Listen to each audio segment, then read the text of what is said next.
जी नाज़रीन, आपको बताएं इस्लामाबाद हाई कोर्ट में 3 अहम केसेस की समाअत क्या क्या अहम बेशर्त हुई, मज़ीद जानते हैं राजा रुखसार अहमद खान से। जी बताइएगा, क्या तफसीलात हैं आपके पास?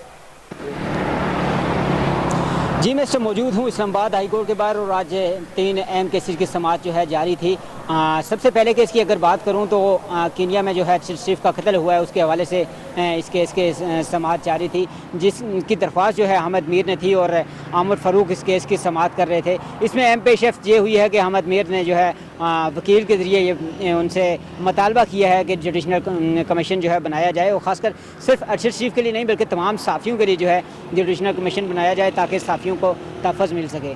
ये केस जो है उसके बाद जो है अगले हफ्ते तक के लिए मुलतवी कर दिया गया। अगर दूसरे केस की बात करूँ तो फवाद चौधरी के पासपोर्ट के हवाले से जो है केस चल रहा था, उन्हें बैरून मुल्क जो है जाने के लिए उनका नाम जो है ECL से निकालने के लिए एक अहम केस की समाअत जारी थी। इस हवाले से भी जो है हकाम को जो है नोटिस भेज दिया चीफ जस्टिस साहब की तरफ से, और ये केस भी मुलतवी हो गया। अगर तीसरे केस की बात करें तो वो है जो आज इमरान खान को जो सहूलियात दी जा रही हैं अडियाला जेल में, उस हवाले से जो अहम केस था। इस केस की समाअत भी जस्टिस आमिर फ़ारूक कर रहे थे और अजहर सदीकी जो है वकील थे।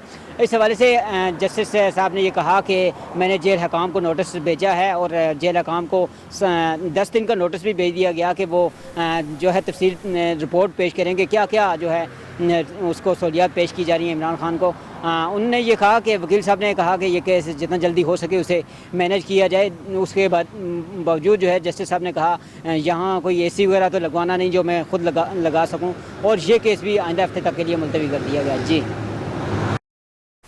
जी बहुत शुक्रिया राजा रुखसार अहमद खान, हमें तफसीलात से आगाह करने के लिए।